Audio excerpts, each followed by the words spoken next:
Early in the year, people are dying for confidence, right? They want that feel-good start. This is going to be a good year, and when they got 11 goals, right? So they got a lot of guys that are feeling good. They play fast. Jim does a wonderful job getting his team to play at a high rate of speed. So they're always going to be dangerous, even with people out of their lineup, right? They're always going to have an opportunity to win. So I think if you're going to see a bit of the structure that we saw with the Islanders, but you'll also see a little bit of that speed creativity that we saw in Buffalo, and this will be a tough match today. Coach, goaltender tonight? Yeah, Bot's going tonight. And looking at the fourth line, obviously all four lines seem to have a physicality and an edge, but that fourth line, of course, with Lomberg, Hornquist, and Cousins. Yep. Just, what do you like about that trio? That they can play, right? That like those guys, I would say. I mean, we know Patrick. He's a Stanley Cup champion. He doesn't make bad decisions on the ice. He's a real pro. I think Ryan Lomberg was the surprise to me. Keep in mind, you go 10 years in the Western Conference, you see each other like once or twice a year, right? So you don't get an appreciation of the hands. I mean, they've got a game winner as a line in the Islander game. So there's a lot of hockey that's being played there too. But those fourth lines can define the culture and character of your team if you get the right guys back there. And because why they're in the NHL is because they figured out a way to do it every single night, right? They are not allowed inconsistencies in their game. So they have a major impact on the way your team looks and how it drives itself. So we feel real fortunate. We got three guys that are going to be excited when the puck drops. They're going to be ready to go. Special teams has played a role. How would you describe the role it played the first two games? Really important one for us.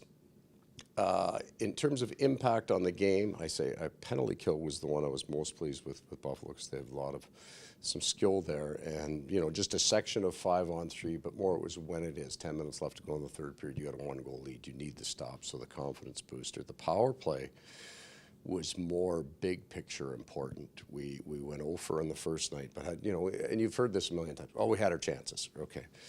But then what happens the next night? Like I'm not talking about coaches' adaptations. When you have a big night and you don't score, your power play has a tendency to slow down, right? Now you start fitting in. You're looking for a more perfect play. We did the opposite. We scored what I would consider chaos goals instead of structure goals, which would be the most important addition. I think this team in the past has scored a lot of nice structure goals, and they will continue to do that, but we need some chaos goals too, that we increase our cadence of pucks to the net. How important is protecting leads and game management year to year? It feels like you don't have the control that you used to.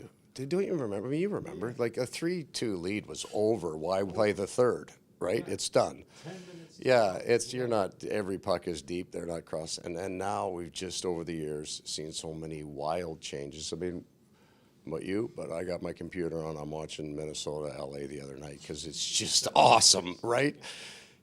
So I think it's actually great for the game, shortens the lifespan of a coach, but you've got almost now too much skill to shut it all down. There's too many guys. You could go hard match against their top 1.5 lines, and the other team wasn't scoring, right? There wasn't. This is not that far off. You had one offensive defenseman, maybe. Maybe in Boston when you had a Ray Bourque, you had a luxury of possibly two guys that could move the puck, and then everybody else just beat the hell out of each other. And now you're going to have 3 or 4 guys that will be in on the rush, the 4-man rush, and as many schemes defensively as you can try to create when you get 4 in off the rush and you get that chaos. I think it's just very, very difficult to do. Mike Riley is going to play top pair D tonight. Right. That was unimaginable. Right. 6 or 7 years ago. Yeah, when you think of what was asked of those players, right? So the key piece to all of it is now these guys that skate so well. It used to be, could you control net front, right? Could you beat guys up in the corner? Can you shut people? Can you hurt them? And now it's, can you go back and make a play? Can you make a play now? And that's the difference, right? It's probably it's a more interesting game, right? It's not 2-1, 3-2. Here we go again. Ties, right? So that's how much the game has changed. Like Scotty Bowman's got 300 ties. So you can count on him. He should have 200 more wins on his record because with those teams, for sure, he's winning 2 out of 3, right? In the overtime or the shootout. Yeah, the game's better. Thanks, Coach.